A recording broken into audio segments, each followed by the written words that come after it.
करवा चौथ सुहागिन स्त्रियों का एक महत्वपूर्ण पर्व है। इस दिन महिलाएं पूरे दिन उपवास रखकर अपने पति की दीर्घायु, सौभाग्य और अपने सुखद गृहस्थ जीवन की प्रार्थना करती हैं।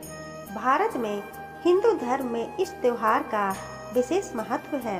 यह कार्तिक माह के कृष्ण पक्ष की चतुर्थी को मनाया जाता है।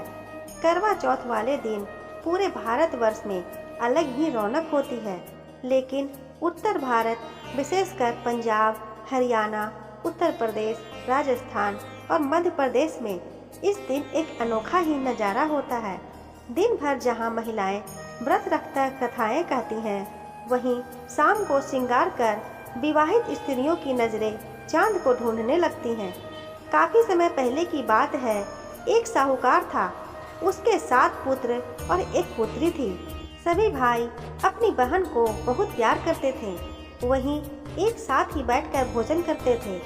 एक दिन जब करवा चौथ आई तो बहन ने अपनी भाभीियों के साथ करवा चौथ का व्रत रखा।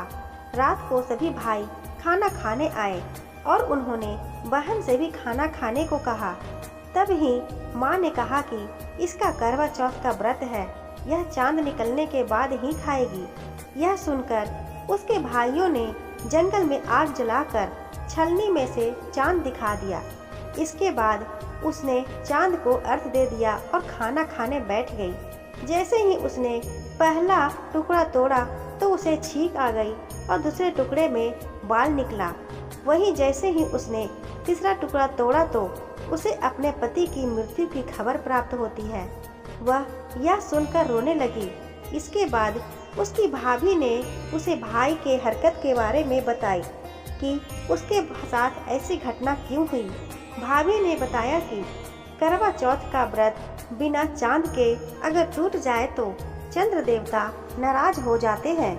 इस बात को सुनकर उसने प्रण लिया कि वह अपने पति का अंतिम संस्कार किसी भी कीमत पर नहीं होने देगी, जब तक वह उन्हें जीवन नहीं कर देती। इसके बाद वह पूरी साल तक अपने पति की रक्षा के लिए उसके शव के पास ही रहती है। वहीं 1 साल बाद फिर करवा चौथ का व्रत आता है। सभी भाभियां एक साथ मिलकर व्रत का संकल्प लेती हैं। साथ ही सभी भाभियां उससे आशीर्वाद लेने जाती है तो वह सभी भाभियों से यम सुई ले लो, पिए सुई ले दो, मुझे भी अपनी जैसी सुहागिन बना दो, ऐसा निवेदन करती हैं। लेकिन हर बार भाभी उसे अगली भाभी से निवेदन करने का कह चल जाती है। इसके बाद जब 6ठे नंबर की भाभी का आता है तो वो करवा को बताती है कि उसका व्रत सबसे छोटे भाई की वजह से ही खंडित हुआ था, तो उसकी पत्नी में ही शक्ति है कि वो तुम्हारे पति को जिंदा कर दे। इसके बाद जब छोटी भाभी उसके बाद आती है तो करना उससे सुहागिन बनने का निवेदन करती है, लेकिन वह अन्य बातें करने लगती है। लेकिन करवा उसे पकड़ लेती है और जाने नहीं देती। वहीं जब बहुत देर हो जाती है तो उसकी तपस्या को देख भाभी का हृदय द्रवित हो जाता है और इसके बाद वह अपनी छोटी अंगुली को चीरती है और उसमें से अमृत उसके पति को डालती है। करवा का पति उसी समय श्री गणेश कहते हुए जीवित हो उठता है। इस तरह से करवा को अपनी सुहाग वापस मिल जाता है। तभी से करवा चौथ का व्रत रखा जाता है और पति की लंबी उम्र के लिए सुहागन इस व्रत को रखने लगी। करवा चौथ के दिन शादीशुदा महिलाएं पूरे दिन बिना अन्न जल ग्रहण किए उपवास रखती हैं। सुबह सूरज निकलने से पहले पूजा और श्रृंगार किए जाते हैं और फिर सरगी खाते हैं।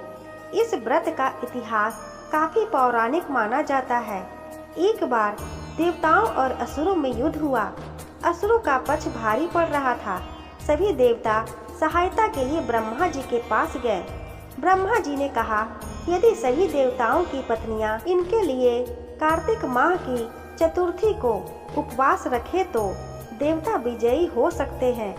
सेवी देव पत्नियों ने ब्रह्मा जी के कहे अनुसार श्रद्धा पूर्वक व्रत किया और अंत में देवता विजयी घोषित हुए।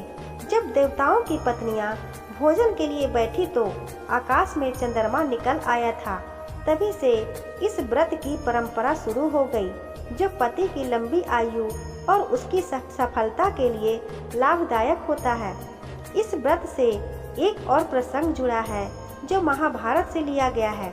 कहा जाता है कि द्रौपदी ने भी अपने 5 पतियों के लिए व्रत रखा था।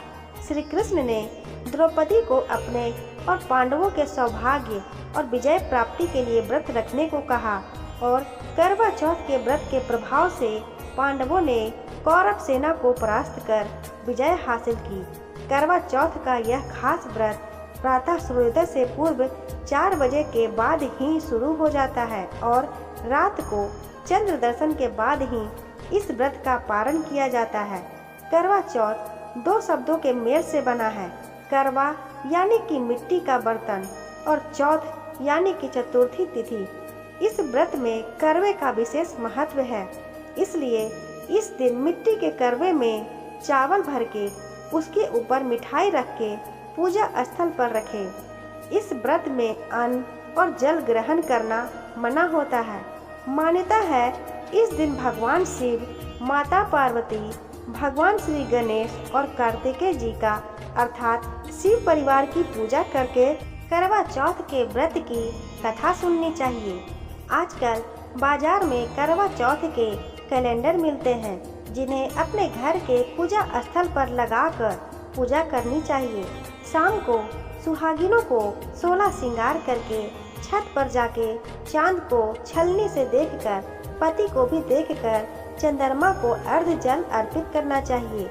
शाम को चांद को जल देने से पूर्व करवा चौथ की कथा सुननी चाहिए और तांबे या मिट्टी के बर्तन में चावल, उड़द की दाल, सुहाग का सामान जैसे सिंदूर, चूड़ियाँ, कंघा, शीशा, बिछुआ, बिंदी आदि और दक्षिणा रखकर अपनी सास या किसी बड़ी सुहागिन स्त्री के लिए वायना निकालना चाहिए। फिर अपने पति के हाथ से पहले निवाला खाकर व्रत खोलना चाहिए। सामान्यतः इससे जुड़ी मान्यताएं बताती है कि विवाह के पश्चात 12 या 16 वर्ष तक निरंतर इस उपवास को रखना चाहिए, लेकिन कुछ सुहागिनें इच्छा अनुसार जीवन भर भी इस व्रत को रख सकती हैं। पति की लंबी उम्र और सुखद वैवाहिक जीवन के लिए इससे श्रेष्ठ कोई भी व्रत या उपवास नहीं माना जाता है। तो दोस्तों, कैसी लगी आपको करवा चौथ की ये जानकारी? अगर आपको ये वीडियो पसंद आई हो तो वीडियो को लाइक करें, अपने दोस्तों के साथ शेयर करें। चैनल को सब्सक्राइब नहीं किया हो तो सब्सक्राइब जरूर कर लें। बेल आइकन को प्रेस करें ताकि जब भी मैं कोई नई कहानी अपलोड करूँ उसकी अपडेट आपको सबसे पहले मिल सके। मिलती हूँ अगली कहानी में। धन्यवाद।